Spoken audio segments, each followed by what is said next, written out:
Bonjour et bienvenue dans les Mardis de l'immigration. Je suis très heureuse de vous retrouver cette semaine. Alors aujourd'hui, j'aimerais un peu parler avec vous, toujours d'immigration, mais surtout du projet que ça représente. Parce qu'en fait, une immigration, ça se fait pas comme ça se décide pas un beau jour, un matin et c'est parti, on s'en va. C'est vraiment dans le temps, c'est la construction d'un projet qui va se vouloir réaliste. Un projet qui va pouvoir évoluer en fonction aussi des opportunités, de ce qui s'offre à vous. Donc ça, je le dis très souvent, restez ouvert aux différentes propositions et à ce que la vie va placer devant vous. Comment ça va se passer en fait ce projet? Déjà, il va y avoir donc cette fameuse prise de décision, ce jour où vous allez vraiment décider, c'est-à-dire que vous allez certainement y songer pendant un certain nombre d'années, pendant un certain nombre de mois, et un jour vous allez vraiment prendre une décision ferme et vous dire « je pars vivre au Canada, je pars vivre au Québec ». Une fois que vous avez pris cette décision, vous avez peut-être commencé à l'annoncer ou pas dans la famille, ça dépendra des personnes, va se poser à vous la question « comment faire ?» Quel visa vais-je choisir? C'est là où vous allez commencer à aller vraiment faire des recherches plus poussées, plus avancées sur différents sites. Donc une fois de plus, attention, on l'a dit la semaine dernière, de ne pas tomber sur des personnes qui vont vous arnaquer, des sites qui vont vous réclamer de l'argent, et alors que derrière, il n'y a pas de réels professionnels qui vont s'occuper de votre projet. Mais voilà, cette question, comment faire? Quel visa? Comment j'émigre? L'un des sites référents sur lequel vous pouvez aller, c'est vraiment, il y a deux sites. Il y a le site donc www.immigration-québec.gouv.qc.ca qui est vraiment ce qu'on appelle le site du Midi, le site de l'immigration vers le Québec. Et sinon, vous avez le site de l'immigration du Canada, que je ne connais pas par cœur, mais donc vous tapez Immigration Canada et c'est www.cic. Certainement.gouv.ca, enfin je vous remettrai le lien en dessous, mais c'est vraiment les deux sites référents sur lesquels vous allez pouvoir trouver de l'information mise à jour sur quel visa vous est proposé et comment est-ce que vous pouvez faire pour immigrer. Une fois que vous avez donc pris cette décision, vous avez trouvé ce qui paraîtrait être le bon fonctionnement pour vous pour arriver au Canada, va se poser la question de combien ça coûte. On va d'ailleurs en parler dans cette émission avec Valérie.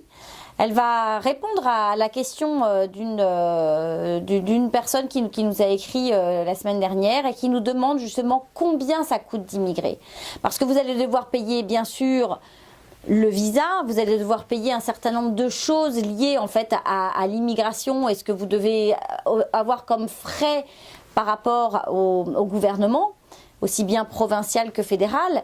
Mais il y a plein d'autres petits frais à côté qui vont être liés à votre déménagement, vos billets d'avion, les premiers mois sur place. Donc il y a plein de faux frais auxquels il faut penser. Ça va vous permettre de pouvoir aussi peut-être mettre un peu de côté ou en tous les cas construire votre budget par rapport à votre arrivée et aux premiers mois sur place. Et puis également, on va se poser la question de où et comment trouver du travail. Est-ce que vous arrivez en tant qu'entrepreneur, en tant qu'investisseur? Est-ce qu'au contraire, vous voulez reprendre le même métier? Est-ce que votre métier est un métier qui est réglementé par un ordre professionnel? Est-ce qu'il va falloir que vous repassiez des qualifications? Ça, c'est très important de vérifier si votre métier est assujetti à un ordre ou bien à certaines conventions. Vérifiez bien en fait vos métiers, essayez de trouver sur le site du Midi, une fois de plus si c'est pour le Québec, sur le site du gouvernement du Canada, il y a l'immigration du Canada, vous aurez toutes les informations pour savoir comment ça se passe sur le métier que vous faites. Il y a des reconnaissances parfois par rapport à des noms de métiers. Vous allez par exemple, un kinésithérapeute ne portera pas le même nom ici au Québec. Ce sera un physiothérapeute. Donc voilà, il y a des petites correspondances comme ça. Mais vraiment, intéressez-vous à ça. Il y a des personnes qui sont psychologues, qui sont arrivées au Québec en pensant qu'elles pourraient être psychologues au Québec. Et non, ce n'est pas possible. Il y a un ordre professionnel et on va vous demander de repasser certains examens, certaines choses. Donc ça, c'est vraiment important de savoir comment ça fonctionne et si vous allez pouvoir faire le même métier ou pas. Et si vous allez pouvoir le faire, quelles en sont les conditions? Comment est-ce qu'il va falloir procéder? Et puis, ensuite, l'étape suivante, ça va être où habiter. Est-ce que vous allez venir chercher quelques mois, 1 ou 2 mois avant votre arrivée, un logement? Est-ce que vous allez arriver directement sur place et vous louer un Airbnb en 1 semaine, 10 jours et trouver votre logement?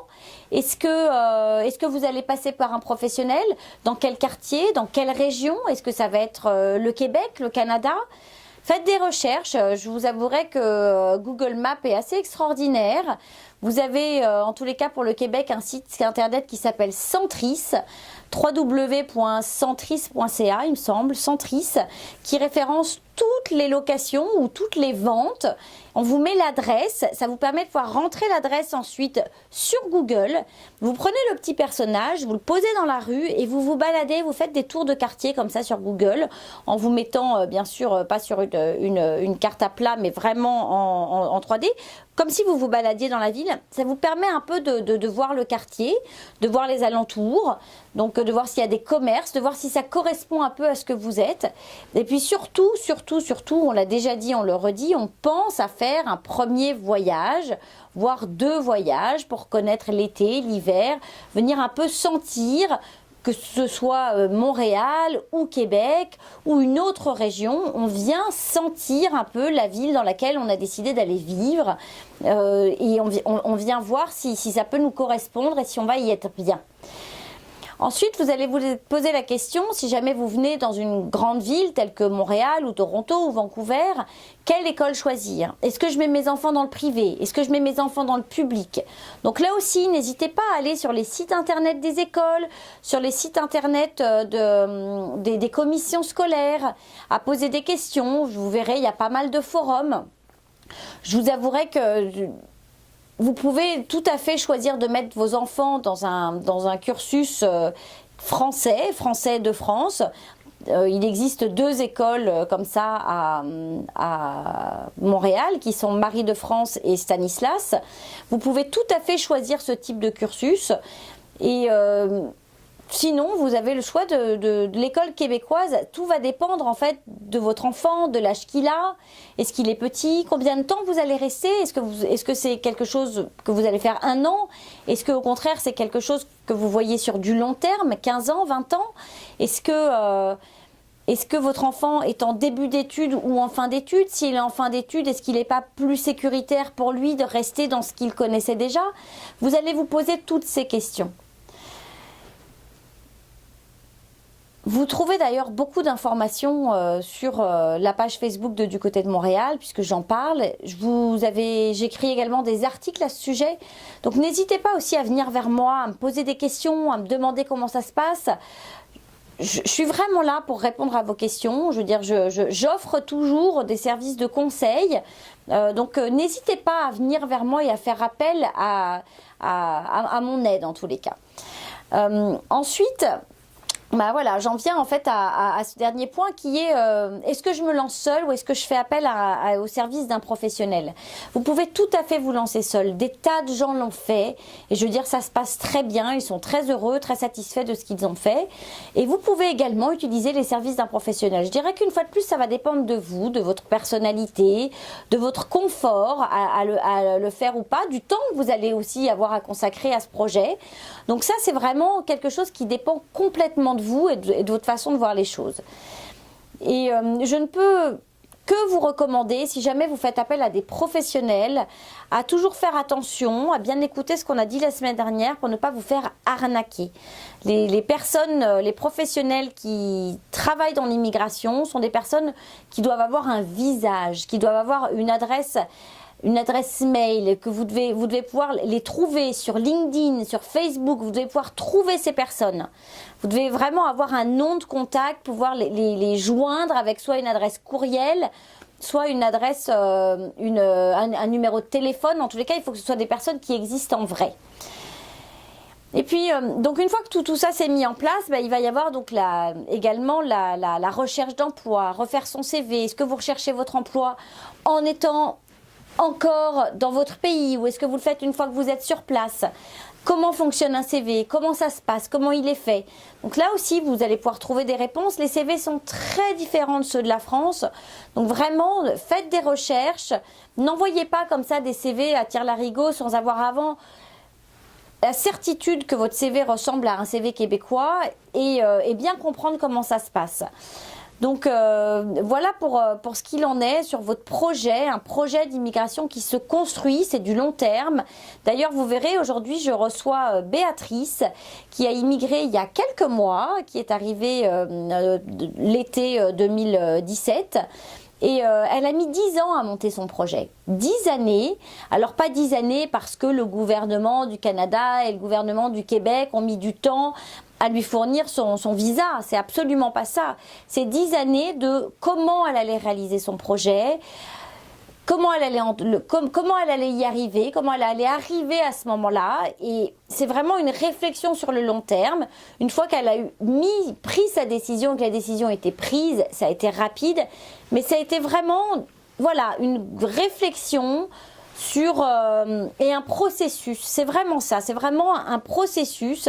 Et d'ailleurs, vous verrez Hélène, de notre coach en transition de carrière et en changement, nous fait réfléchir à la façon dont on doit se comporter, au fait d'adopter une attitude gagnante et sur le fait de capitaliser sur nos forces, sur ce que l'on est, sur qui l'on est. Et ça, je pense que c'est très important dans la construction de ce projet, de ce changement de vie, de ce changement de carrière éventuellement.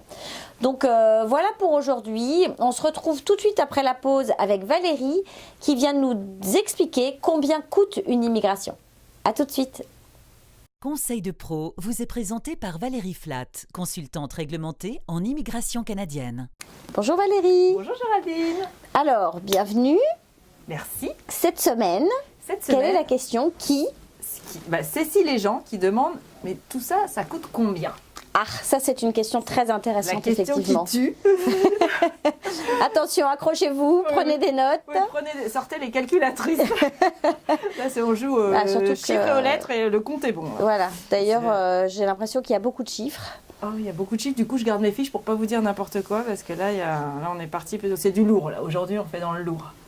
Attention, ça va faire mal. Oui. Le compte en banque va souffrir. Non, parce que c'est pas le tout de se dire tiens, je vais partir au Québec, mais ça a un coût. C'est pas, et puis c'est pas à moindre coût, j'allais dire. C'est ça. Il y a des frais quand même assez substantiels. C'est vrai. Donc on va commencer par la version, j'allais dire soft. Là, vous venez d'abord étudier. Vous décidez que vous allez venir avec des permis d'études et puis qu'ensuite vous ferez la demande de résidence permanente. Donc d'abord, dans un premier temps, vous dites on va sortir les permis d'études et puis ça sera déjà pas mal. Et puis après, on verra. On verra, voilà. Donc en fait, sachez que au Québec, déjà, ne serait-ce que faire la demande de CAQ pour le demandeur principal, puisque les autres, a priori, n'en ont pas besoin. C'est juste, bon ça, c'est pas trop cher, encore c'est 112 $. C'est quoi un CAQ? C'est le certificat d'acceptation du Québec. Vous en avez besoin pour venir faire vos études ici, à partir du moment où vous avez choisi l'établissement et que vous avez une lettre d'admission d'acceptation de l'établissement. Donc c'est le demandeur principal qui doit au moins obtenir cette lettre-là pour faire sa demande. Après ça, le reste de la famille peut suivre sans CAQ et obtenir des permis d'études ou de travail ouverts.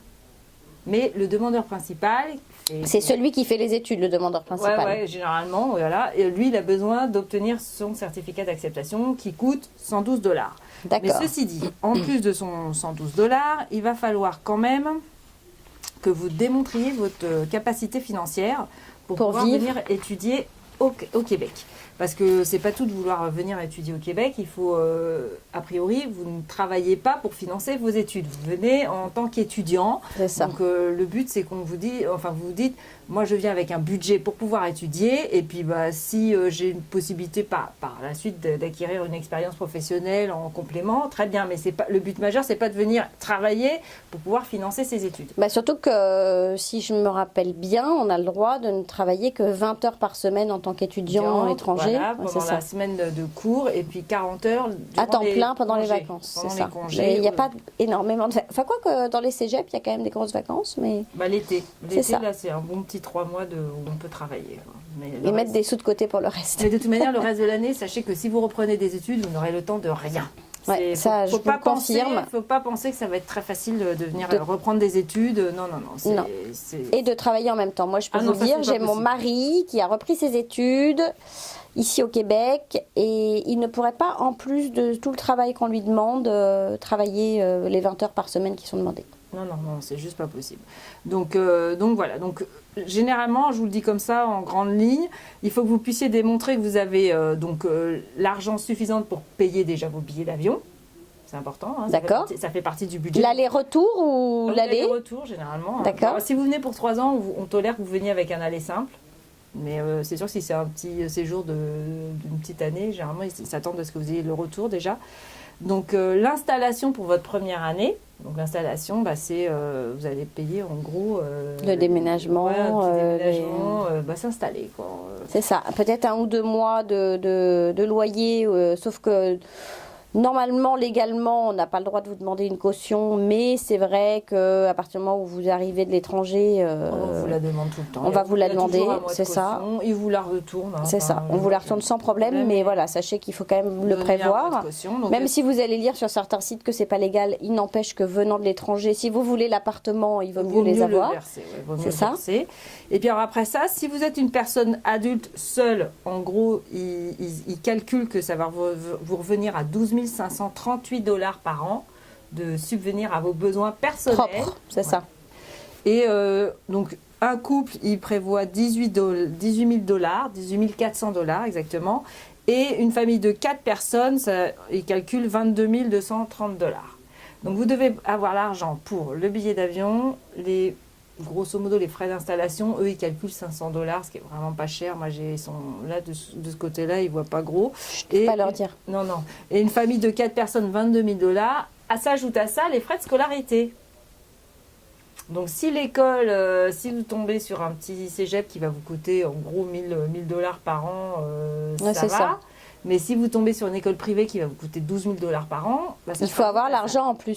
C'est ça. Donc on peut facilement arriver aux presque 45-50 000 $ pour de côté sur un compte en banque, et l'argent il n'est pas placé, c'est-à-dire qu'on va placer, si vous pouvez être placé en action, ça j'ai pas de problème avec ça, mais il ne faut pas que ce soit une voiture ou c'est de l'argent disponible sur un compte en banque. Ce ne sont pas des actifs, c'est pas une maison, c'est vraiment de l'argent. C'est de l'argent disponible sur un compte en banque et qui n'est pas arrivé hier, c'est-à-dire qu'il faut démontrer qu'il y a une continuité, c'est de l'argent que vous avez placé petit à petit ou qu'il y a au moins 6 mois dans votre compte en banque, je dirais. Donc ça c'est pour l'étudiant, hein? Ouais, pour l'étudiant, si vous voulez venir en tant qu'étudiant au départ pour reprendre vos études. Ou si vous avez une activité en France qui vous rapporte un salaire tous les mois et que vous pouvez prouver que vous avez cet apport salarial tous les mois et que vous avez donc une attestation de ce que ça vous rapporte chaque mois et donc ce que ça vous rapporte annuellement, vous êtes bon. Aussi. Oui, c'est bon. Voilà. Il y a les banquiers, il faut s'y prendre un petit peu à l'avance en France, mais je sais qu'ils peuvent aussi vous sortir une attestation comme quoi la personne a bien sur ses comptes exactement la somme demandée par le gouvernement du Québec. Donc ça serait pour celui qui choisit la branche je reprends mes études. Maintenant, si je veux aller directement avec la résidence permanente, c'est autre chose. Et qui pourrait être aussi l'étape 2 de l'étudiant. C'est ça. Voilà. Donc là, en fait, là, on passe à la vitesse un peu. Encore que je trouve que ça revient très cher finalement de venir en tant qu'étudiant. Hein. Surtout si le conjoint ne trouve pas tout de suite du travail, il y a pas mal de cet argent, des 50 000 $ qui vont partir dans les frais. Voilà. De location, ça part très très vite la première année. Hein. Non, très très vite.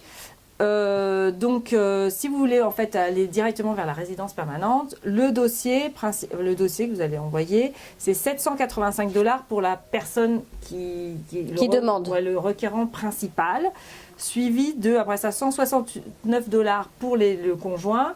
Et c'est 168 $ en fait, que ce soit le conjoint ou les enfants, vous additionnez, vous cumulez ça aux 785. Donc 785 pour le premier et 168 pour les autres membres de la famille. Ok. Donc ça va assez vite aussi. Donc ça c'est juste pour déposer le dossier de résidence permanente. Le CSQ, le certificat de sélection du Québec. D'accord. Ça c'est la première étape. L'étape, je me fais sélectionner par le Québec. Et ensuite, une fois qu'on a obtenu son petit CSQ, on fait la demande de résidence permanente. Donc là, c'est un total de 1 040 $ par adulte.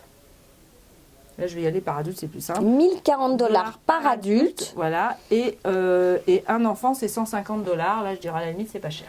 Ah bah, j'ai intérêt d'obtenir la réserve. Ah ben non, c'est dommage. Parce que mon fils serait considéré comme... Oh. Non, les enfants sont des enfants. C'est 150. Même s'ils sont majeurs? Oui, même s'ils sont majeurs. Jusqu'à l'âge de 21 ans et à la veille du 22 ans, ils sont considérés enfants. Enfants à charge. Donc ça, c'est intéressant de l'avoir souligné. Merci. Donc c'est 1040 pour le couple, en fait. Le couple d'adultes. Tous les enfants qui Mais c'est 1040 par personne, hein? D'accord. Donc personne. 2080 pour un couple. Plus 150 par enfant. Voilà. Okay. Les enfants, il y a une définition de l'enfant à charge. Les enfants doivent avoir moins de 22 ans au moment du dépôt de la demande pour être considérés personnes dépendantes de la famille. D'accord. Ils ont plus de 22 ans, malheureusement, ils ne font plus partie de la famille. Sauf s'ils étudient, non? Non. C'est 22 ans, quel que soit quoi qu'il arrive. Ah, alors comme quoi... Un enfant handicapé qui a besoin d'être encore avec... qui aura besoin d'être toujours avec ses parents. Oui, c'est ça, qui a un soin permanent. Un soin particulier, voilà. Mais sinon, c'est l'enfant à charge, c'est jusqu'à son 22e anniversaire J-1, en fait, il peut être enfant à charge dès qu'il a 22 ans. Fini. Terminé. Fini, il faudra qu'il fasse lui-même ses propres démarches. Donc, il peut faire ses études, puis demander la résidence permanente, par exemple. De repartir. En fait, continuer, parce que généralement, ils sont déjà aux études. Donc, sachant que quand vous êtes déjà là, il y a quand même, je le dis, je pense qu'on en a déjà parlé, mais c'est bien de le répéter. Quand vous êtes déjà installé au Québec ou au Canada et que vous voyez que la fin de votre visa approche, mais quand vous voyez la fin de votre visa, c'est entre 1 an et 6 mois. Commencez déjà à vous renseigner sur comment vous pouvez le transformer, qu'est-ce qui est faisable pour obtenir, si vous n'avez pas la résidence permanente, hein, bien sûr. Et donc à faire appel à des personnes comme Valérie ou avocat en immigration, etc., mais pour savoir qu'est-ce que vous pouvez faire. Et n'allez pas interroger vos copains, ceux qui ont déjà fait des transformations de visa, etc. Parce que les lois changent, les choses changent et c'est particulier en fonction de chacune des personnes. C'est ça. Au cas par cas, puis on ne peut jamais vraiment se comparer aux voisins. Voilà. Donc, mais par contre, ça s'y prend longtemps à l'avance quand même, entre 6 mois et 1 an, je dirais. Oui, 1 an, facile. 1 an. Hein, donc, traînez pas quand vous avez une transformation à faire. Voilà. Ah bah, ça dépend, oui, c'est la transformation. Alors pas de l'étudiant, on est d'accord. Non, ça, non, c'est plutôt. Je pensais à la résidence permanente. Oui, non, je parle de quand on est ici sur place et que on arrive à échéance, c'est quoi, entre 3 et 6 mois, entre 6 et 9 mois C'est 3 mois généralement. C'est ça. Donc voilà, ne vous y prenez pas la veille de la fin de votre visa, parce que là. Bon, on peut toujours faire des miracles, mais bon. Bon, Valérie est une. Ça serait vraiment au J-1, on peut faire encore un miracle. Et jour J jusqu'à minuit, on va dire. C'est vrai? Waouh! Oui, bon, bah voilà. Bon, enfin bon, je pense que pour éviter de transpirer trop. Oui, c'est ça. Après ça, vous ne mettez pas dans des situations qui. Après ça, qui ne vous autorisent même plus à sortir du pays, à moins de. Ça vous met en situation un peu périlleuse, c'est ça. Voilà. Donc le Québec, quand vous allez demander la résidence permanente, il va vous demander quand même de démontrer une autonomie financière pour les 3 premiers mois. Donc il y a des accords avec la France, je sais, mais bon, si vous venez d'un autre pays, il y a une autonomie financière qui, de toute manière, vous devrez le signer, ce petit papier. Et en gros, pour une famille de 4 personnes, c'est 6 000 $, donc c'est pas énorme. C'est juste pour démontrer que pendant les 3 premiers mois de votre résidence permanente, vous n'allez pas pouvoir toucher l'aide sociale. Vous allez falloir que vous débrouillez tout seul. Bon, si vous êtes déjà là depuis plusieurs années, parce que vous avez fait d'autres choses avant d'obtenir la résidence permanente, généralement vous êtes bien établi, vous avez un fonds de roulement. C'est ça. Mais si vous arrivez depuis la France directement avec la résidence permanente, il faut que vous ayez ces 6 000 $ en gros. Donc c'est 5 000 $ si on est une personne seule, et ils calculent qu'en gros, avec 3 enfants, ils calculent que ça serait 6 000 $. Donc là, je dis vraiment, les enfants ne leur coûtent pas cher. Les enfants ne mangent pas. Les enfants sont exceptionnels. C'est comme cette famille aux États-Unis qui avait enfermé leurs 13 enfants dans la cave. Oui. Les enfants au Québec ne se nourrissent pas. Les ados n'ont pas faim. Et en fait, on trouve du Nutella à 1,43 $. Non, pardon, 1,43 € qu'on va s'arracher. Non, je suis mauvaise. Mais c'est vrai que cette vidéo m'a choquée. Oui, mais donc voilà. Donc en fait, c'est pas énorme la somme d'argent qu'ils demandent pour survivre pendant 3 mois. Là, mais c'est vraiment, en fait, c'est histoire de démontrer qu'on n'aura pas besoin de l'aide sociale. Et c'est vrai que les premiers mois, vous êtes censé vous débrouiller par vous-même. C'est ça. Ils ne veulent pas de boulet au Canada. Non, mais ils veulent des gens autonomes, qui travaillent, responsables. Qui vont vous aider quand vous arrivez en tant que résident permanent. C'est vrai qu'il y a plein d'organismes qui sont mis en place par le gouvernement du Québec qui vous aident à chercher du travail, à refaire votre CV, à vous intégrer dans la société. Vrai. Donc n'hésitez pas à faire appel à ces organismes. Quand vous allez obtenir la résidence permanente, on va vous remettre un petit fascicule avec toutes ces adresses, tous ces noms, toutes ces adresses. Vous n'allez pas être tout seul. Et puis vous allez pouvoir donc être accompagné dans toutes vos démarches. Et faites appel à toutes ces personnes, ne restez jamais seul. C'est gratuit, alors il faut vraiment y aller, vous présenter en personne, ils vous prennent par la main. Les gens d'ailleurs sont les gens que je vois, là, que je reçois, là, qui sont enfin ici au Québec, ils me disent c'est incroyable, on se présente dans des organismes, ils nous gardent pendant 1 heure, 1 heure et demie, ils nous expliquent tout, c'est tout juste qu'ils ne nous emmènent pas par la main à l'autre organisme pour continuer les démarches. Donc c'est vrai que tout est fait pour, une fois que vous êtes là, pour vous intégrer. Ah mais moi quand je suis allée faire mon numéro d'assuré social, mon NAS, ce dont on a besoin pour travailler, j'ai halluciné. J'étais préparée à être tendue, en me disant je rentre dans une administration, mais alors, waouh, j'en revenais pas. On m'a effectivement prise par la main, on m'a demandé de quoi j'avais besoin, on a fait des recherches pour moi, on m'a donné des noms et des numéros de téléphone, on m'a demandé si j'avais besoin encore plus d'informations ou si... Est-ce que vous êtes sûr que vous avez toute l'information dont vous avez besoin? Waouh. Bon, ça prend du temps. Bah ouais. Là, du coup, on est passé à demi-journée, mais au moins on ressort avec toute l'information, voir son NAS. C'est ça. Et du coup, c'est extraordinaire. Voilà, donc ne vous inquiétez pas. Donc ça coûte cher, c'est vrai qu'on revient à la question du jour, combien ça coûte. Ça coûte cher quand même. Une immigration, de toute façon, coûte cher. Oui, voilà. Donc c'est pas moindre frais. De toute manière, en plus, les frais sont revalorisés tous les ans, donc vérifiez à chaque fois, parce qu'au 1er janvier, donc là, je vous ai donné les tarifs 2018, qui viennent d'être revus au 1er janvier.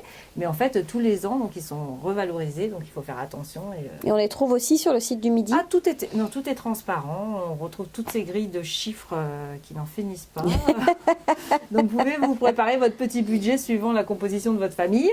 Mais en plus, ils estiment... Bon, c'est une estimation, moi, je dirais, assez basse, quand même, de combien ça coûte de vivre au Québec. Je ne peux pas leur dire. Non, il ne faut pas leur dire. Mais c'est vrai que suivant votre train de vie en France, si vous voulez maintenir votre train de vie, je pense que ça coûte un peu plus cher que ce qu'ils affichent. Ouais, ce qu'ils affichent. Ils affichent, en fait, c'est mondial. C'est pour tout le monde. Donc, ils essaient de le faire au plus serré. Au plus serré, exactement, au plus serré. Donc, c'est vrai qu'après ça, si on veut se rajouter, ne serait-ce que la télévision, Internet et tout ça, on augmente vite. La sortie cinéma. Les sorties, les activités, s'amuser un peu, voilà, ça va vite. Donc, c'est vrai. Faut revoir le budget à la hausse, je dirais. C'est ça, 6 000, c'est vraiment pour les 3 premiers mois, à 6 000, à 4, c'est vraiment... après, tout dépend le montant du loyer aussi. Oui, parce que ça dépend où on habite aussi. Si on habite à Montréal ou si on habite en région, effectivement. En pleine campagne. C'est vrai, là, pour le coup, peut-être qu'on a carrément un gros budget avec 6 000 $. Mais donc voilà, donc à vous de voir. Mais sachez, prévoyez-le, calculez-le. Parce qu'il ne faut pas avoir des mauvaises surprises après. Et ayez-le sur votre site, sur votre compte en banque, pour pouvoir le prouver. Oui, ça, si vous venez en tant qu'étudiant. Et puis de toute manière, tout l'argent, il faut le démontrer à un moment ou à un autre. Donc, prévoyez de faire toutes ces démarches. Voilà. On espère avoir répondu à la question de Cécile et Jean. Bon, merci beaucoup Valérie. C'est vrai que c'est instructif. Commencez à préparer vos bas de laine. Voilà, exactement. Mettez de l'argent sous le matelas. Enfin, débrouillez-vous, mais en tous les cas, pensez un peu à mettre des petites économies de côté pour arriver ici. À prévoir un budget. Voilà. Et on se retrouve la semaine prochaine. Voilà. Merci, au revoir. Bye. La parole est à vous, vous est présentée par Du Côté de Montréal, partenaire de votre immigration. Bonjour Béatrice. Bonjour Géraldine. Merci d'avoir accepté mon invitation. C'est avec plaisir. Alors, nous sommes ici aujourd'hui pour parler de ton expérience, de ton immigration. Complètement. Et de comprendre en fait qu'est-ce qui t'a amené ici à Montréal. Oui. Donc, la première question que je vais te poser, c'est pourquoi ce choix et pourquoi avoir pris la décision de partir de France pour venir t'installer à Montréal? Alors, pourquoi ce choix? Pour devenir sexologue. Sexologue, c'est un rêve depuis de nombreuses années, depuis 2007. Et la seule université au monde qui propose le programme, c'est l'UQAM, l'Université du Québec, à Montréal. Donc j'ai mis presque 10 ans à préparer mon projet. J'ai continué à travailler en France et puis l'année dernière, au mois de décembre, j'ai décidé de faire mon dépôt de candidature pour venir à Montréal pour devenir sexologue. Donc c'est un projet à la base complètement professionnel. D'accord. Et ça faisait très longtemps que tu voulais entreprendre ce... Pourquoi sexologue ? Qu'est-ce que tu trouves intéressant dans cette discipline ? Pourquoi sexologue ? J'ai regardé une émission et un jour, dans cette émission, c'était un sexologue qui parlait. Et cette personne-là, je l'ai trouvée la parole bénite. Pour moi, il avait tout compris. Il avait un discours qui se tenait. C'était logique. C'était pas empreint de religion. C'était pas empreint de psychologie. C'était vraiment plein de sens. Et là, je me suis dit, c'est ça que je veux faire plus tard. Je veux devenir sexologue. Et en cherchant sur Internet, je me suis aperçue qu'en France, il fallait faire médecine. Ah oui, d'accord. Donc, médecine, c'était pas possible.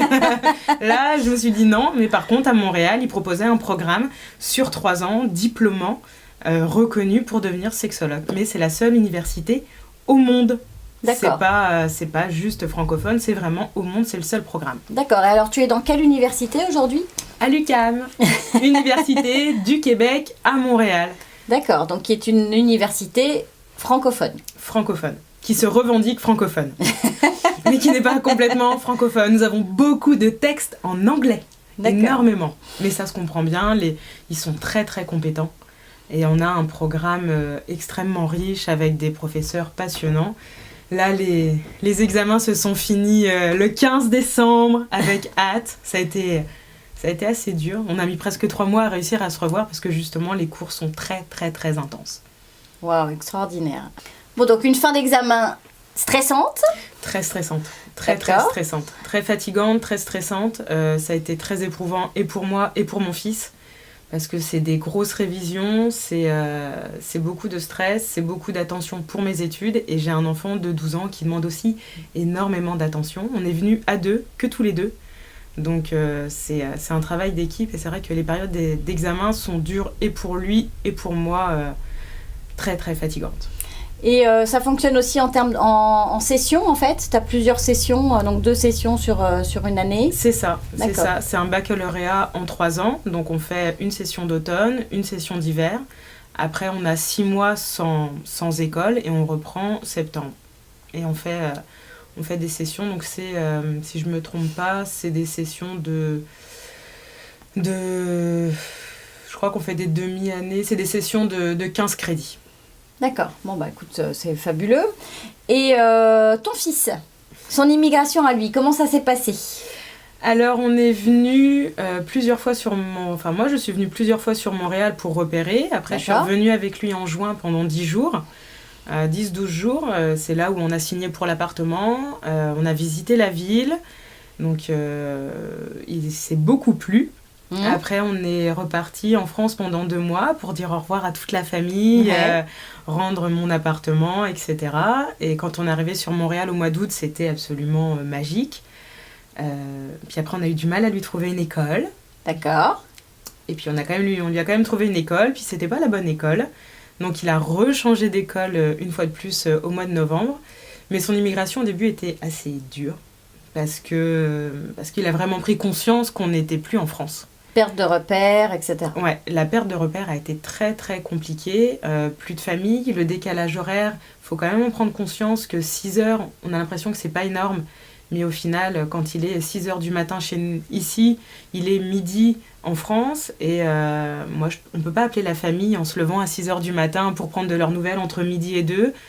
Donc S'il travaille, ouais, c'est compliqué, c'est sûr. C'est ça. Donc le décalage horaire, c'est quand même un petit handicap. C'est pas énorme, mais ça fait quand même toute sa différence. Et puis, perdre des copains, oui, perdre de la famille. On n'a pas pu emmener nos chiens. Donc ça faisait beaucoup pour lui. Donc ça a été dur. Mais là, ça y est. Là, il est dans une bonne école. Il s'est fait son petit réseau d'amis. Il s'est lancé dans le caritatif. Et là, il commence vraiment à se sentir bien à Montréal. Mais les 3 premiers mois, il était entre on est en vacances, mais on va rentrer. Et puis quand il a vraiment pris conscience qu'on n'allait pas rentrer, là, il a eu une petite période de battement de 15 jours, 3 semaines, assez dure.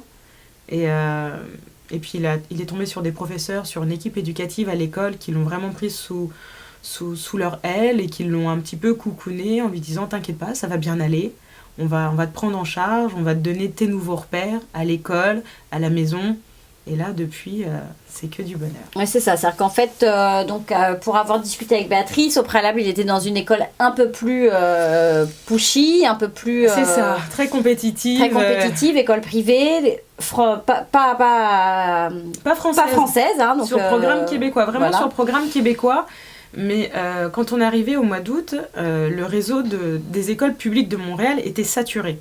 Donc ils avaient proposé à Nicolas une école qui était déjà assez loin de notre domicile et qui était une école Enfin, leur programme d'ici les 3 ans, c'était que les enfants, les 70% de la population des enfants sachent parler français.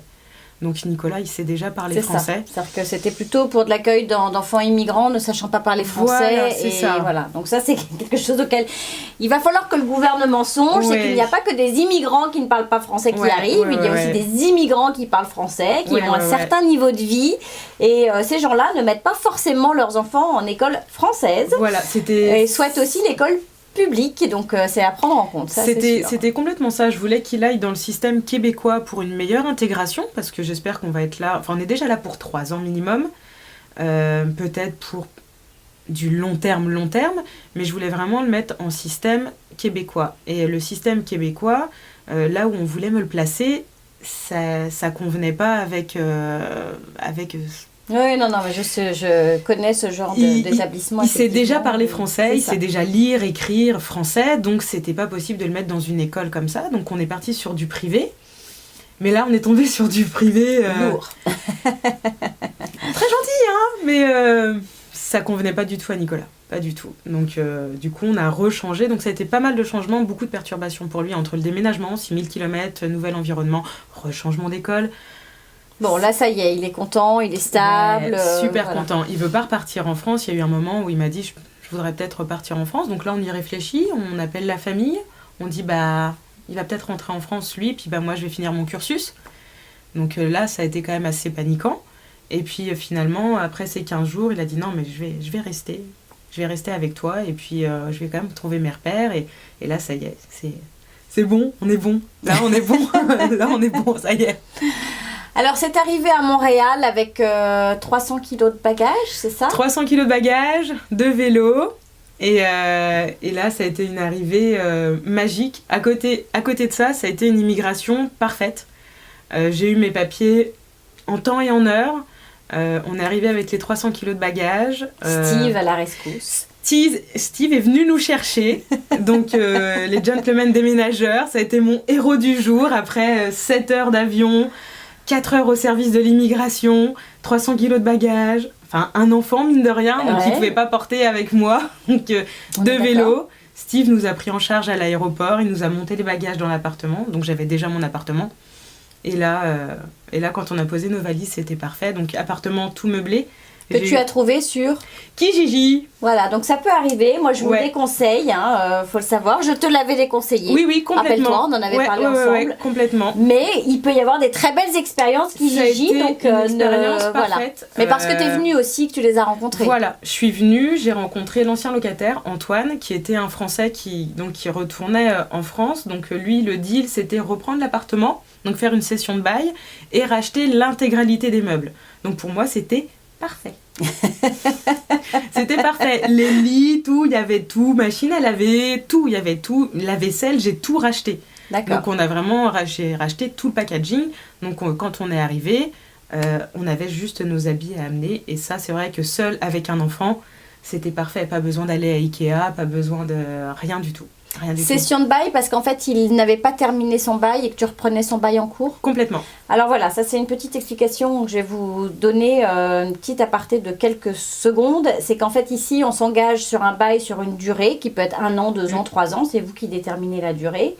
Mais par contre on ne peut pas s'en libérer comme ça, on s'engage sur l'année ou sur les 3 ans et si vous quittez plus tôt, vous devez payer une certaine somme, ou alors faire comme a fait Béatrice, trouver une personne qui vient vous remplacer, session de bail, et encore faut-il que le propriétaire soit d'accord. Il faut que le propriétaire soit d'accord. Faut quand même savoir qu'en tant qu'immigrant français, on n'a pas d'enquête de crédit, on n'a rien du tout. Donc la plupart des propriétaires tendent le dos, c'est pour ça que maintenant on voit quand même des loyers qui sont complètement parfois un peu gonflés, excessifs. Il y a le problème des cautions où il faut savoir que c'est illégal.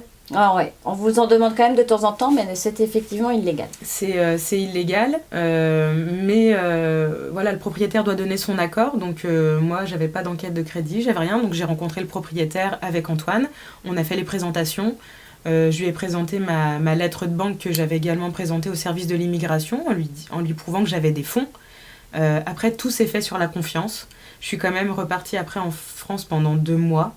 Donc l'appartement n'était pas habité pendant 2 mois. Bon, sur Montréal, je m'étais fait un petit peu un réseau d'amis. Ils sont venus voir l'appartement, si tout allait bien. J'avais prévenu le propriétaire que je partais pendant 2 mois. Il a le double des clés, etc. Donc s'il y avait un souci, l'appartement était protégé. Assurance habitation, c'est pas obligatoire. Prenez-en une. C'est pas obligatoire. Il vaut mieux quand même dans un pays comme celui-là. Oui, ouais, si.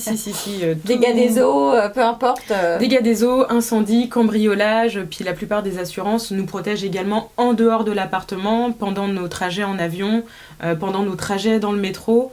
Voilà, c'est vrai que ça c'est fabuleux. Et tu l'as prise chez qui ton assurance? Chez Desjardins. J'ai tout fait chez Desjardins. J'ai tout, les assurances, la banque. Là, j'ai pris une sorte de mutuelle santé pour l'hiver qui nous protège. Je glisse sur une plaque de verglas, je me brise un bras. Je suis prise en charge à 100%. Nicolas, c'est pareil. Faut pas hésiter quand même. Faut pas hésiter. Je fais dans mon cadre de CAQ, donc je suis là pour mes études. France-Québec, on est protégé par la RAMQ. Donc il n'y a pas l'assurance. Complètement. Alors ça dépend des études que vous faites. Oui, voilà. Mais là, dans le cadre d'un permis d'études avec l'UQAM, on a cet énorme avantage d'être pris en charge par la RAMQ, mais la RAMQ ne prend pas en charge tout. Il y a quand même toujours une partie à mettre de notre poche, donc c'est pour ça que j'ai pris en charge une petite mutuelle en plus au cas où. Est-ce que ton fils a déjà été malade ? Non. As-tu un médecin de famille ? Non. Bon, es-tu paniqué du fait de ne pas avoir de médecin de famille ? Pas du tout. Pas du tout. En France, jusque-là, on a toujours réussi à se soigner. Il y a quand même une large palette de choix en pharmacie, que ce soit pour un rhume, pour... Puis des très bons pharmaciens qui conseillent très bien. Et des très bons pharmaciens. Là, on a un petit rhume, un mal de tête, on va en pharmacie, il y a énormément de choix. Après, si vraiment c'est la grosse grippe, on ira aux urgences. Ouais, alors il y a des cliniques de jour, mais ça on en reparlera. Et il y a le 811 dont on m'a parlé. Tu appelles une infirmière et l'infirmière te donne de l'information par téléphone et te dit ce que tu dois faire, où tu dois aller, etc. etc. Donc c'est une bonne alternative avant d'aller courir aux urgences. Voilà, mais pour l'instant, donc voilà, tu touches du bois, tout va bien, la santé... on est parfait. Et l'hiver alors, ce premier hiver québécois? Ce premier hiver, alors tous les amis que j'ai sur Montréal savent très bien que ce qui me définit le plus en ce moment, c'est la neige.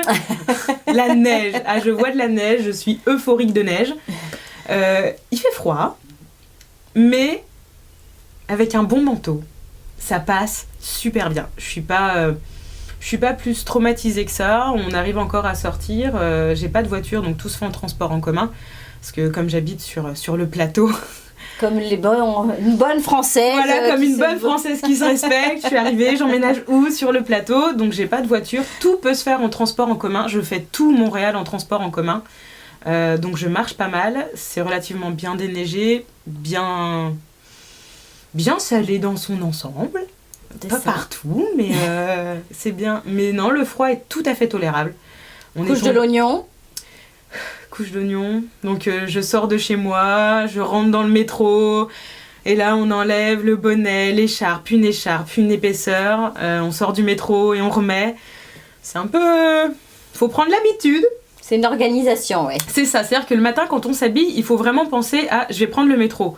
Donc je vais prendre le métro, donc je vais mettre un sous-pull, ça, ok, je vais rajouter une petite doudoune, ok, après je vais mettre mon gros manteau, je mets l'écharpe en coton, mais je vais aussi mettre ma grosse écharpe en laine, et je mets le gros bonnet, et puis je mets la paire de gants, donc il faut vraiment penser pratique. Il y a pas, c'est comme les bottes de neige. Les bottes de neige, faut pas penser glamour élégant. Hein. Le glamour élégant, c'est... Dans le casier pour toi à l'UQAM, c'est ça. Quand tu changes ta paire de chaussures, parce qu'on doit changer de paire de chaussures dans les établissements, comme que ce soit l'école, dans les bureaux, etc. Donc c'est à ce moment-là que vous devenez glamour, ou en allant chez les gens, vous sortez dîner, vous avez votre petite paire de chaussures dans le sac, d'accord ? Si vous n'y pensez pas, tant pis, vous passez la soirée en chaussettes. Complètement. Attention aux trous dans les chaussettes. Complètement. Mais sinon, après, non, l'hiver, il n'est pas... Là, on est tombé à moins 28.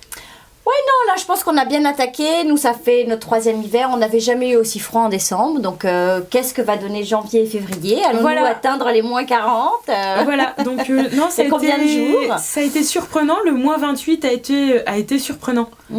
On s'y attendait pas. Mais on est passé à travers sans problème. Je mets encore des robes, je mets encore des collants. Et ton fils, il gère, il est content? Mon fils, il gère. Non, il gère plutôt bien. Au début, comme un petit pré-ado, non, je veux pas mettre de bonnet, non, ça va me décoiffer. Et puis finalement, c'est non, je vais mettre mon bonnet.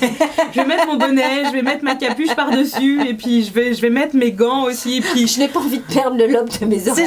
C'est ça. Et puis l'écharpe, elle monte jusqu'ici le matin. Et puis je me couvre. Mais non, au final... Et vous profitez un peu des activités du Mont-Royal, les balades, le tubing, je ne sais pas si c'est déjà installé, le patin à glace, ce genre de choses? Non, parce que justement, les examens se sont finis récemment. Donc là, on a été... D'accord, donc c'est le programme pour les vacances. Ouais. Les vacances vont tomber. Et donc, du coup, on va profiter à ce moment-là pour se détendre l'un et l'autre et vraiment profiter Montréal en hiver. Là, on a vu un début d'hiver qui nous a un peu glacé, mais c'est, comme on dit ici, c'est pas si pire. Pas si pire l'année. Pas si pire, c'est correct. C'est correct, pas si pire. Non, ça va, on passe à travers. On est relativement très, très, très contents. J'envoie des photos à la famille en leur disant moins 24 degrés ressentis, je mets encore des robes, tout va bien, on est couvert, on a l'énorme capuche, on a eu la neige, et non, c'est vraiment magique. Non, c'est vraiment magique. De ce côté-là, c'est magique. Les décorations de Noël, tout ça, c'est magique. C'est vraiment magique. Là, c'est un gros pansement au cœur. Bon, alors là, il faut quand même vous imaginer que pour Béatrice, elle est dans sa phase lune de miel. Donc ça, tu vas beaucoup l'entendre. Oui. Mais c'est normal sur lune de miel. Mais bon, 3 ans après, je comprends. Je suis toujours dans les mêmes coups de cœur. Donc après, ça peut durer. Je pense que... En effet, je dois être en lune de miel. Complètement. C'est-à-dire que partout où je passe, je suis émerveillée. Mais j'ai ce côté quand même assez réaliste et terre à terre où je suis en études, il y a quand même une pression qui est là au quotidien. Je suis venue seule avec mon fils, donc il y a quand même cette pression qui est là au quotidien. Je suis en lune de miel, mais en même temps, je pense que la lune de miel, elle vient surtout du fait où, et je pense qu'on a des Français qui nous regardent, la France ne me manque pas. J'adore la France, j'aime énormément ma famille, mes amis me manquent énormément. Mais à côté de ça, c'est pas beau à dire, je le sais, mais la France ne me manque pas. C'est-à-dire que L'état d'esprit, partout où je passe, les gens sont polis. C'est même pas une question de politesse, c'est une question de bienveillance. De bienveillance et de respect, oui. On fait la line-up pour prendre le métro, on fait la line-up pour prendre le bus. Partout où on passe, c'est courtois, c'est bienveillant. La première fois où je suis arrivée sur Montréal... au mois d'avril, au mois d'avril 2017, oui c'est ça. Je suis arrivée, il pleuvait, c'était une horreur. Puis, comme une gentille Française qui débarque avec sa valise, je suis tombée sur un Québécois qui a pris en charge ma valise, qui m'a dit « T'inquiète pas, je vais m'occuper de toi, je vais te sortir ta valise du métro. » Parce que je descendais de l'avion quand même, donc j'étais un petit peu fatiguée. Et ils ont vraiment cet esprit de bienveillance. J'ai eu des discours de Français qui m'ont dit « Tu vas voir, les Québécois, ils aiment pas les Français, ils sont un peu distants avec les Français, etc. » Je le ressens pas du tout. Oui, non plus. Ça, après, c'est une façon... Je pense que c'est plus le Français qui va se moquer peut-être du Québécois ou le rejeter ou ce genre de choses. Mais nous, on a des amis québécois, aussi bien francophones qu'anglophones. Donc, c'est vrai que ce discours-là, je ne le comprends pas vraiment. Je suis pas du tout, je ressens pas. T'as des amis, tu t'es fait des amis à l'école, complètement. Je suis à l'université avec des Québécois toute la journée. Tu sors avec eux le soir, ça t'arrive ou... Non, je ne peux pas. Avec ma vie de maman, je peux pas encore sortir, mais. Mais si tu les invitais à boire un verre chez toi, ils viendraient ? Complètement. Et puis ils sont très très prévenants. Ils sont vraiment adorables sur ce côté-là. Ils sont très prévenants. Là, quand il a commencé à faire froid, il me demandait justement si j'allais bien, si c'était pas trop dur. Bon, ils m'ont vu arriver les premiers froids couverte comme un Inuit. Et ils ont 2 degrés habillés comme un Inuit, te disant attention, c'est pas maintenant. C'est ça, ils ont énormément rigolé, mais c'est pas de la moquerie. Ah non, c'est de la bienveillance. C'est vraiment de la bienveillance. Et pour ça, la France me manque pas, mais pas du tout, à aucun moment. Tous les matins, je me lève et je suis vraiment contente et c'est de la sérénité au quotidien. Je prends le métro, j'ai pas l'impression que je vais me faire agresser. Je suis sortie en ville avec des amis un peu plus tard le soir. Mais on est bien, on est sortis entre filles, on est bien, on n'a pas peur. Et ça, c'est vraiment une chose... Je sais que mes amis français, elles comprennent pas, me disent « Attends, Béatrice, en France, c'est pas non plus le coupe-gorge. » C'est pas le coupe-gorge, mais tu te fais vite agresser. Oui, enfin moi j'ai quand même un ami qui est allé porte de Versailles sur un salon pas plus tard que je sais pas, c'était au mois de juillet, juin, je sais plus. Il traverse un parc, ou c'était peut-être l'hiver, la nuit commençait à tomber, et puis 3 jeunes étaient cachés dans un coin, se sont mis à lui demander ce qu'il portait dans sa sacoche et qu'est-ce qu'il avait, etc. Il a plus que pressé le pas et il est vite parti en courant et en se disant « Oulala, je vais me faire dévaliser et on va me piquer mon ordinateur ». Donc oui, ne dire que ça craint pas, effectivement, on peut se promener tous les jours, sauf qu'on va se faire piquer son téléphone dans son sac, il faut être vigilant, on ne peut pas laisser son téléphone sur une table de café, alors qu'ici on peut laisser son téléphone à 50 mètres de nous, en train de se charger sur une autre table, voire aller aux toilettes dans un Starbucks ou dans un café, n'importe lequel, et laisser toutes ses affaires, l'ordinateur, Complètement. Bon, voilà, il y a quand même peu de risques. Alors maintenant, c'est sûr que c'est pas toujours comme ça. C'est pas non plus le monde des bisounours, mais à côté de ça, on se sent beaucoup moins en danger, je me sens beaucoup moins agressée. Je laisse mon fils aller se promener des après-midi entières, où il part à 13h30, 14h, et il me dit bon, je vais me promener avec des copains, ceci, cela. Il a quand même un téléphone portable, mais je m'inquiète pas plus que ça. En France, quand il sortait, j'avais la boule au ventre, même ne serait-ce que pour aller au cinéma, j'avais la boule au ventre. Là, il sort, il m'appelle, je suis là, tout va bien. Il prend le métro tout seul. Le matin, il prend le métro quand même à 7h30 du matin, même avant maintenant, mais il prend le métro tout seul. Il va à l'école tout seul, il rentre tout seul.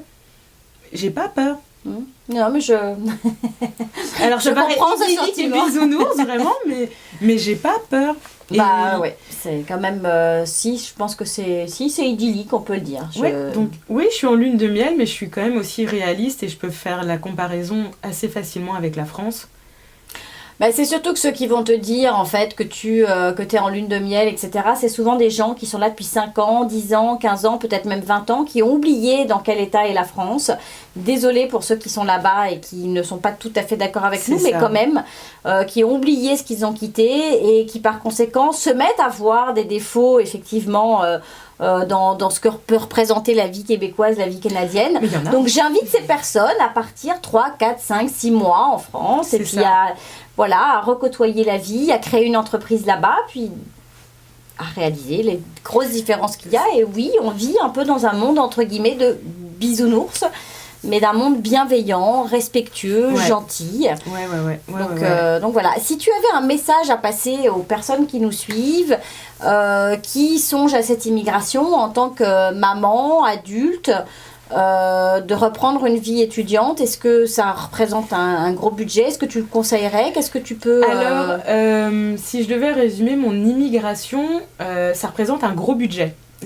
On ne s'en rend pas compte comme ça, mais ça va très vite. Entre 2 voyages, un voyage toute seule, un voyage avec mon fils, ça représente quand même un gros budget.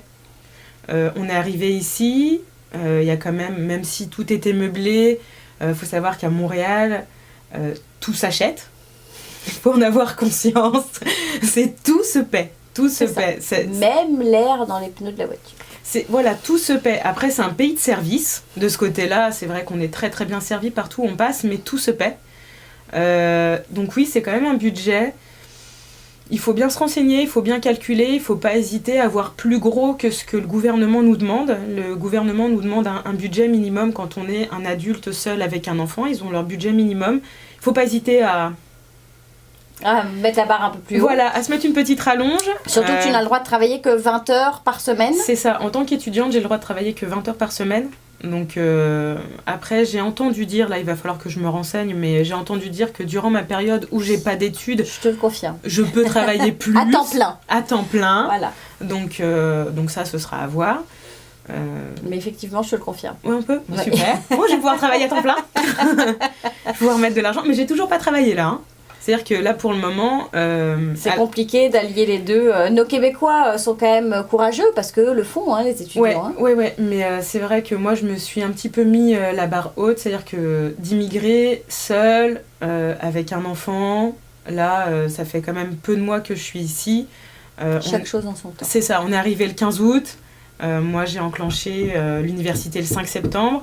Donc, c'est vrai qu'on a vraiment poussé. Et il fallait vraiment, comme je suis seule, il fallait vraiment aussi que je préserve mon fils pour rester vraiment auprès de lui. Savoir, et j'ai bien fait, justement, parce que ça m'a permis de prendre soin de lui et d'essayer de faire que tout se mette bien en place. Parce que j'aurais cumulé et les études, et le travail, et sa nouvelle école. Et enfin... Je pense que là, je serais en train de faire mes valises. Et puis, je me dirais, bon, je vais rentrer en France parce que c'est un échec. Mais non, après, c'est un très, très, très beau projet. Et je suis extrêmement fière de mon fils parce que, mine de rien, il faut quand même avoir les épaules à 12 ans de partir tout seul avec sa maman. Et il me fait entièrement confiance. Et pour ça, je suis énormément reconnaissante envers lui. La famille, au début, il faut savoir que la plupart du temps, la famille, quand vous annoncez « J'ai décidé de partir au Canada », ils vous regardent, vous disent c'est bien, tu vas revenir. L'idée va te passer, tu te rends pas compte, c'est trop dur, c'est trop ceci. Si vraiment vous avez un projet, si vraiment vous avez cette envie de se dire ma vie, elle est là-bas. Enfin, mon projet, il est là-bas. Là, en France, j'ai quand même travaillé pendant 10 ans en France, j'ai quand même fait le tour. Et quand on se rend compte qu'on se lève le matin et qu'on se dit là, je sens bien que je suis dans un cul-de-sac, c'est québécois ça aussi, je suis dans un cul-de-sac et ça avance plus. J'ai plus la niaque. Et puis on sent qu'on devient aigri, en fait on devient français, c'est horrible. Non, je rigole. Mais c'est vrai qu'à ce moment-là, si vraiment le rêve il est de venir au Québec ou au Canada tout simplement, parce que, ou ailleurs. Hein. Ou ailleurs, de toute façon, moi c'est le Canada depuis X années, c'est le Canada. Mais... faites-le. Moi j'ai une phrase, c'est si on est capable de le rêver, on est capable de le réaliser. Du moment où on arrive à se projeter dans un projet, où on arrive à voir les choses, ça peut prendre des nuits blanches. Moi j'ai passé des nuits blanches entières à y réfléchir, à faire des recherches sur internet, que ce soit pour les démarches d'immigration, que ce soit pour... T'as tout fait toute seule? J'ai tout fait toute seule. Tout. Mais tout toute seule. À aucun moment je me suis vraiment dit que c'était mon projet. Oui, j'ai écrit à Géraldine parce que j'étais inscrite sur la page. Mais j'ai eu cette sensation de me dire, il faut que je... Ah, c'est peut-être un petit peu cliché, mais il faut vraiment que je vive mon immigration. Donc les démarches sont très pénibles, ça on va pas se le cacher. Les dossiers à remplir, honnêtement, c'est... faut avoir les nerfs solides. L'administratif, faut que vous soyez long. C'est ça, c'est très long. Mais après, c'est fastidieux, mais c'est pas impossible. J'ai tout fait toute seule, que ce soit le certificat d'acceptation du Québec. Après, on part sur le permis d'études. J'ai vraiment tout fait toute seule. Mais mis à part ce côté administratif obligatoire, c'est vrai que ça a été des nuits entières à y réfléchir. Si c'était le bon choix. C'est ça, parce qu'on quitte quand même tout. Moi, j'ai absolument tout quitté. Hein. Je suis venue juste avec mes 300 kilos d'habits et les 2 vélos. Mais à côté de ça, j'avais déjà ma vie en France. J'avais un travail, j'avais ma famille qui était auprès de nous. Mon fils avait ses amis, j'avais mon cercle d'amis. Mais c'est vraiment se faire ce choix de se dire, je le fais pas, j'y vais pas. Pour qui je vais le faire? Est-ce que c'est que pour moi? Est-ce que mon fils va vraiment trop en souffrir? Puis après, on se dit, non, mais je pense que ça peut vraiment aussi énormément lui apporter. Et ça a été des longues nuits de réflexion. Des très longues nuits de réflexion. Ouais, et puis rien n'est jamais définitif non plus. Je veux dire, Rien n'est définitif, mais après, c'est vrai que c'est quand même un choix assez lourd, que ce soit d'une part financièrement, parce que... Ça, c'est sûr.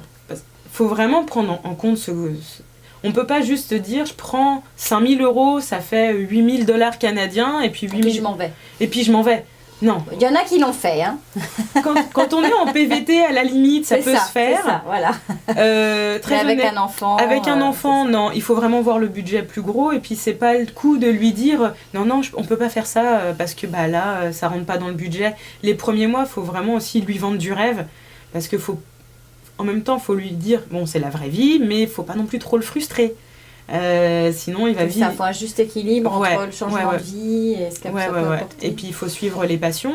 Il a une passion, c'est le BMX. Donc, il faut aussi suivre la passion. Et alors, est-ce que cette passion est envisageable ici? Comment ça se passe? Complètement. Bon. Il y a l'hiver?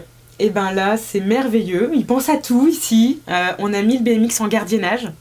Donc au TAS, c'est un centre sportif de BMX, donc c'est un complexe sportif surdimensionné.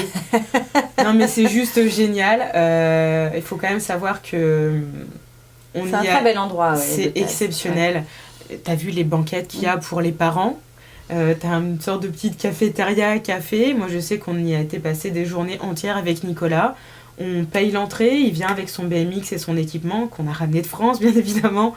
Et moi, je passais mes journées à étudier dans le petit salon réservé aux parents. Lui, il fait du vélo toute la journée. Et c'est toujours pareil, je ne m'inquiète pas.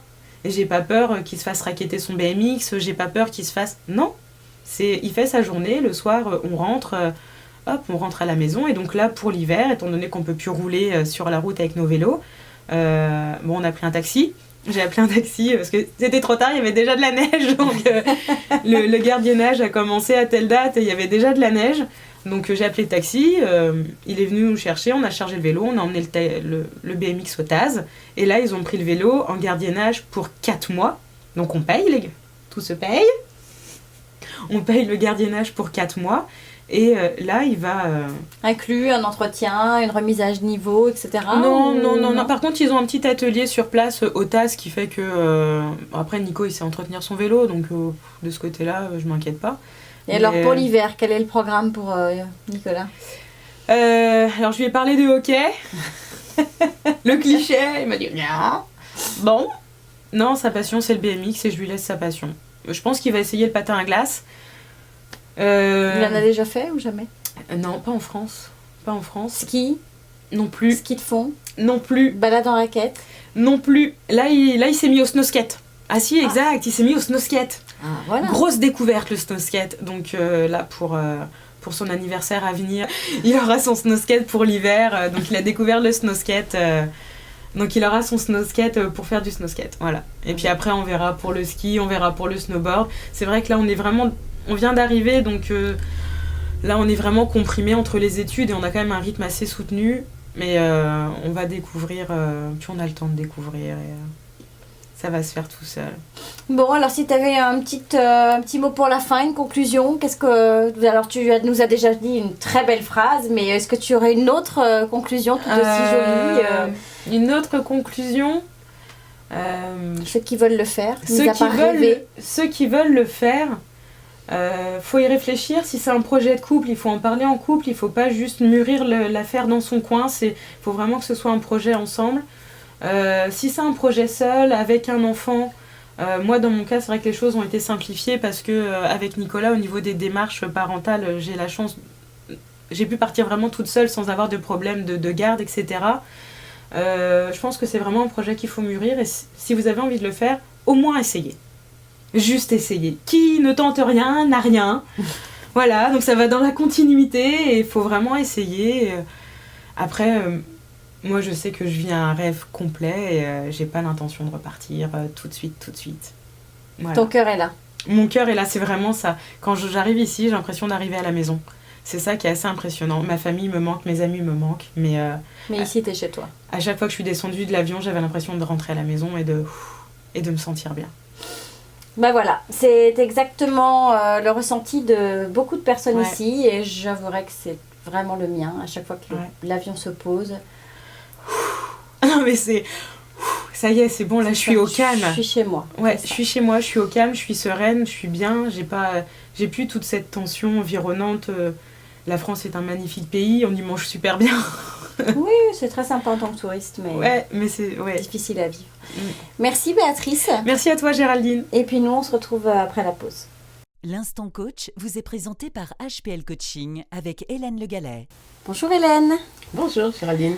Alors, la réflexion, la question du jour, où est-ce que tu nous amènes aujourd'hui ? Où est-ce que je vous emmène ? Alors, aujourd'hui, j'ai été inspirée par Isabelle.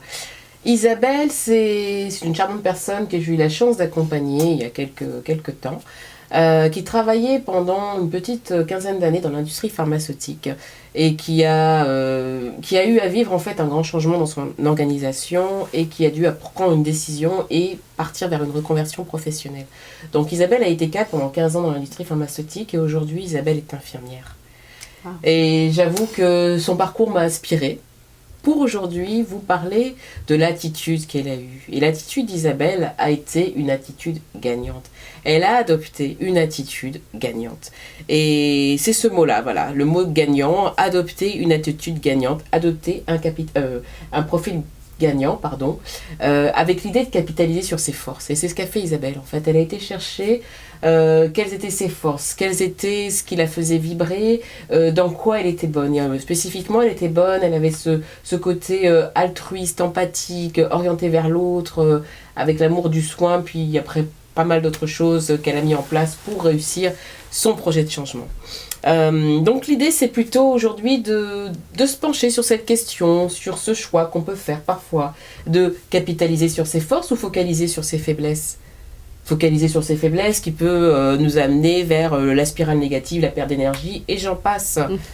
Mais l'idée de capitaliser sur ses forces c'est s'autoriser à aller chercher plus loin qui on est et comme dirait Socrate, connais-toi toi-même. Donc ça passe aussi par un moment d'introspection de qui on est, quel est notre talent inné, quelles sont nos passions, qu'est-ce que l'on fait sans difficulté, quelle est l'activité à laquelle on s'adonne avec plaisir. Et je dirais qu'est-ce qu'on a à chercher à faire tout ça, qu'est-ce qu'on gagnerait à faire tout ça.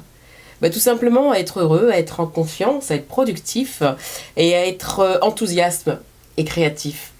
Et pour terminer, je dirais, on retire de grands bénéfices à consacrer un petit peu de temps à découvrir ses talents.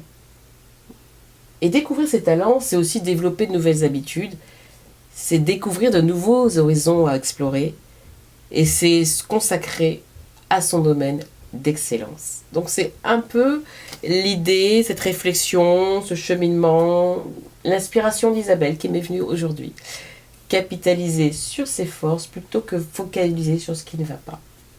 Je te remercie. Effectivement, c'est une belle réflexion. Donc, ayons une attitude gagnante et pour réussir son parcours, réussir ses choix. Donc, merci pour cette réflexion, encore une fois, très intéressante et qui nous aide à favoriser certaines prises de conscience. Donc, merci Hélène. C'est avec plaisir. On se retrouve la semaine prochaine et je vous souhaite une bonne semaine à tous. Bonne semaine à toi Hélène. Merci Géraldine. Bonne semaine à tous. Au revoir.